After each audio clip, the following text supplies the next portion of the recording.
নমস্কার, যুক্তি তর্ক সঙ্গে অর্কই আপনাদের স্বাগত। আপনাদের সঙ্গে আমি অর্কপ্রভ সরকার। পাকিস্তান আছে, পাকিস্তানে রোগ স্টেট, দুর্বৃত্ত রাষ্ট্র।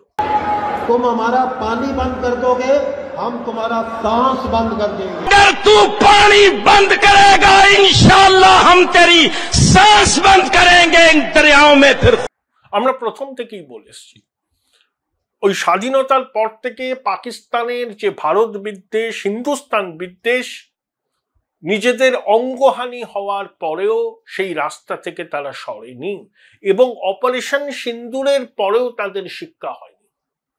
পাকিস্তানের সেনার মুখপাত্র লেফটেন্যান্ট জেনারেল আহমেদ শরীফ চৌধুরী কি বলেছেন? আমরা বলেছি না সিন্ধু জল চুক্তি আপাতত স্থগিত। তিনি বলেছেন যে আমাদের জল আটকে দিলে আমরা নাকি পাকিস্তান ভারতের নিঃশ্বাস বন্ধ করে দেবে।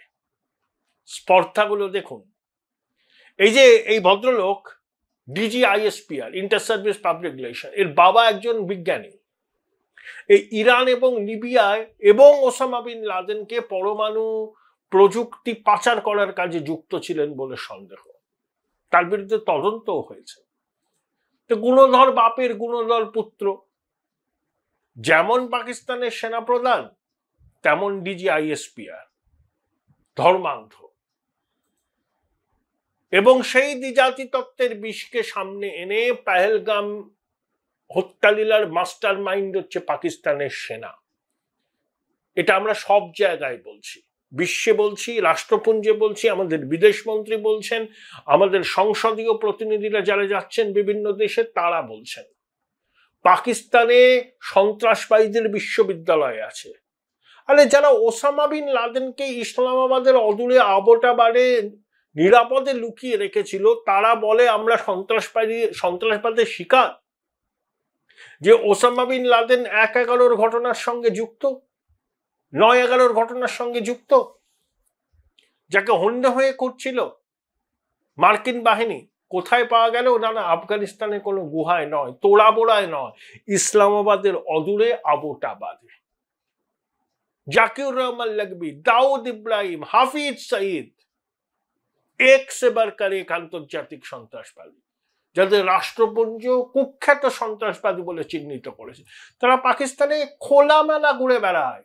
সেনা ISI নিরাপত্তা দেয়, সেফ হাউসে থাকে, কোনো গোপন জায়গায় দুর্গম জায়গায় থাকে না। তারা লাহোর, করাচি, ইসলামাবাদ, রাওয়ালপিন্ডি প্রকাশ্যে থাকে, প্রকাশ্যে।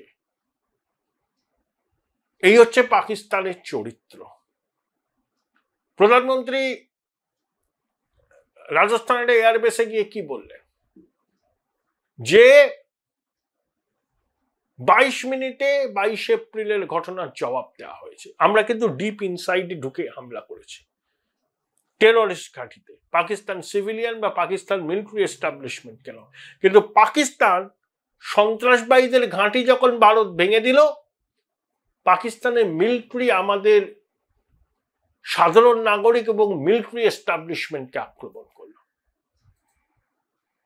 সেজন্য খান ইউনুসের এই নূর খান এয়ারবেস, রহিম ইয়ার খানের এয়ারবেস ধ্বংস হয়েছে। এবং সেনাপ্রধানই যে পেহেলগামের মাস্টার মাইন্ড তার প্রমাণ, তাকে ফিল্ড মার্শাল করলো কৃতজ্ঞতায় শাহবাজ শরীফের সরকার। একবার তো আইয়ুব খান এর আগে ছিলেন, তিনি নিজেই নিজেকে ফিল্ড মার্শাল ঘোষণা করেছিলেন। আসিম মুনিরকে পাকিস্তানের দুর্বল সিভিলিয়ান গভর্নমেন্ট, যেটা আসলে মুখোশ, আসল মুখটা রাওয়ালপিন্ডিতে, তারা আসিম মুনিরের প্রতি কৃতজ্ঞতায় তাকে ফিল্ড মার্শাল উপাধিতে সম্মানিত করেছে। এই হচ্ছে পাকিস্তান। তাদের 20 দাঁত ভাঙেনি, তাহলে 20 দাঁত ভাঙতে হবে। আমাদের পরিষ্কার বক্তব্য, ওইসব নিউক্লিয়ার ব্ল্যাকমেল ফ্যাকমেল করে কিছু হবে না। নিউক্লিয়ার ব্ল্যাকমেল আমাদের পারমাণবিক শক্তি আছে, আমাদের ইসলামিক বম্ব আছে, এই যুক্তিকে সামনে রেখে আমরা টেরর ইনফ্রাস্ট্রাকচারকে লালন পালন করব, সন্ত্রাসবাদীদের ভারতকে রক্তাক্ত করার ক্ষেত্রে অনুপ্রাণিত করব, কেউ আমাদের ঘাঁটাবে না কারণ আমাদের পারমাণবিক বোমা আছে, এসব চলবে না। এই নিউক্লিয়ার ব্ল্যাকমেল হবে না। সন্ত্রাসবাদীরা এবং তাদের মদতদাতা সরকার দুজনেই আমাদের চোখে এক। এবার আর আন্তর্জাতিক মহলে ডসিয়ার দিয়ে আলাপ আলোচনা ওসব নয়। সন্ত্রাসবাদী হামলা ভারতে হলে সেটা ভারতের বিরুদ্ধে যুদ্ধ ঘোষণা হিসাবে বিবেচিত হবে, এটাই মোদি ডক্ট্রিন, এবং ঘরে ঢুকে মারা হবে। অপারেশন সিন্দুর তার প্রমাণ। প্রধানমন্ত্রী বলেছেন না যে শরীরে শিরায় শিরায় এখন রক্ত নয়, এখন গরম সিঁদুর বইছে। উপমা, কিন্তু উপমার তাৎপর্যটা বিরাট। অর্থাৎ ভারতকে আক্রমণ করলে, ভারতে সন্ত্রাসবাদী হামলা করলে সেটা ভারতের বিরুদ্ধে যুদ্ধ ঘোষণা হিসাবেই বিবেচিত হবে। তখন ভারত প্রত্যাঘাত করার জন্য সামরিক ব্যবস্থা নেবে। It's loud and clear.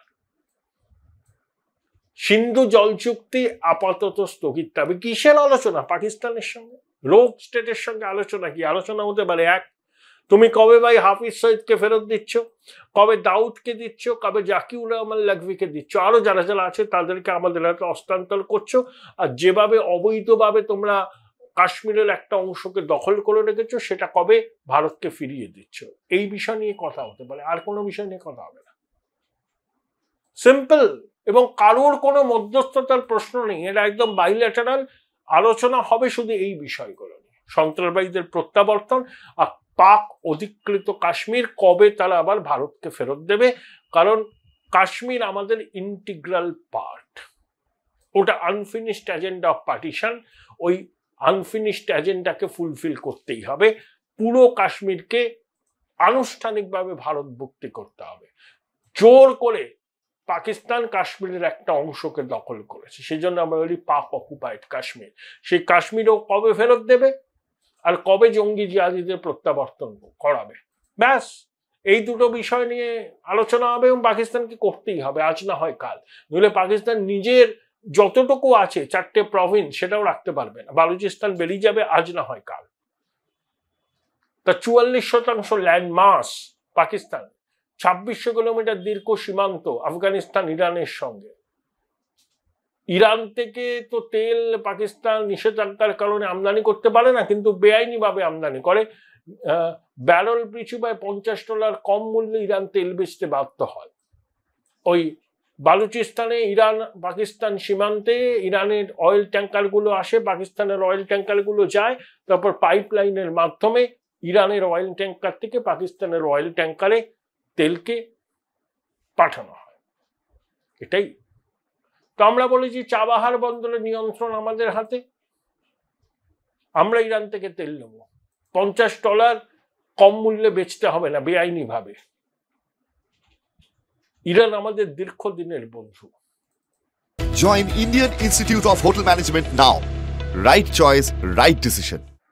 ইরানের মাটিতেও পাকিস্তান হামলা চালিয়েছিল, ইরানও প্রত্যুত্তর করেছিল। তাহলে পাকিস্তান যে মুসলিম উমায় এরা বিরাট বড় কেউ কেটে তা নয়, ভিক্ষার পাত্র নিয়ে ঘোরে পাকিস্তান। টার্কি ছাড়া আর কে আছে পাকিস্তানের অলওয়েদার ফ্রেন্ড? চীন, অনেকে বলে না চীন পাকিস্তানের অলওয়েদার ফ্রেন্ড। চীন ব্যবসা করে, পাকিস্তানে তাদের বিপুল বিনিয়োগ আছে। চায়না পাকিস্তান ইকোনমিক করিডোরের ভবিষ্যৎ নিয়ে তারা শঙ্কিত।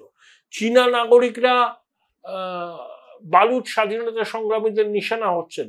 বালুচ স্বাধীনতা সংগ্রামীরা বলেইছে চীনা প্রশাসনকে যে তাদের নাগরিকদের নিরাপত্তা নিশ্চিত করতে বালুচ লিবারেশন আর্মি অপারগ।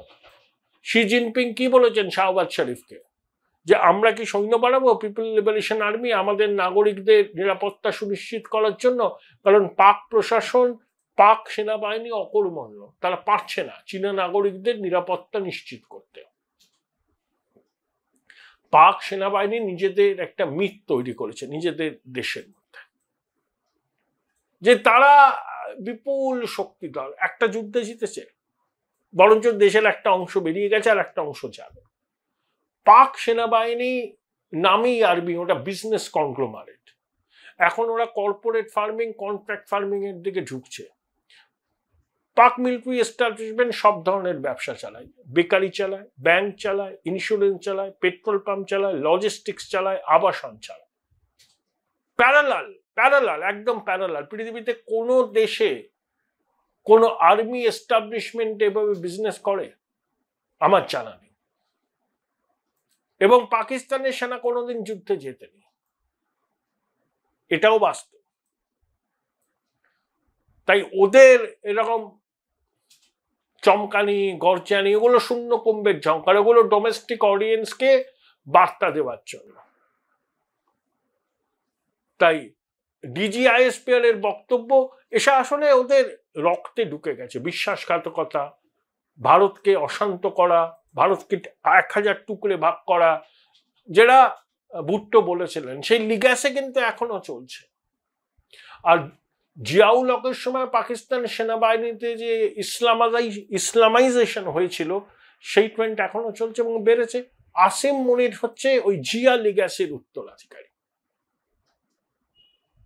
পাকিস্তান আবার চেষ্টা করলে তার জবাব কি হবে সেটা ভারত বলে দিয়েছে। দেখুন একটা দেশ কতটা বেপরোয়া এবং কতটা দুর্বৃত্ত হতে পারে। এই যে দিল্লি শ্রীনগর ইন্ডিগোর ফ্লাইট, যেটা প্রকৃতির বিরূপতার জন্য একটা সংকটে পড়েছিল, শিলাবৃষ্টি ইত্যাদি ইত্যাদি, তা সেই পাইলট লাহোরের এটিসিকে বলেছিল যে কিছুক্ষণের জন্য পাকিস্তানি সীমাটা আকাশ সীমা ব্যবহার করা যায় কিনা, কারণ তখন একটা বিপন্নতা, অত যাত্রী, প্রকৃতি বিরূপ। লাহোরের এটিসি করেনি। এতটা বিরোধ, এতটা বিদ্বেষ। এই বাংলার মাটিতে কিছু বামপন্থী মিছিল করেছে, কেন পাকিস্তানের সাধারণ মানুষের জল বন্ধ করা হবে? আমাদের জল আমরা আগে তো ব্যবহার করব। দেখুন বামপন্থীদের ক্যারেক্টারটা দেখুন, একেবারে দু চোখ দিয়ে গঙ্গা যমুনা বইছে, কেন ভারত সাধারণ পাকিস্তানিদের অসুবিধা করছে? আর যখন 26 জন পর্যটকের হিন্দু পরিচয় জেনে খুন করা হলো, তখন কোথায় ছিলেন আপনারা? আমাদের যে জবাব সেটা পাকিস্তান চিরকাল মনে রাখবে।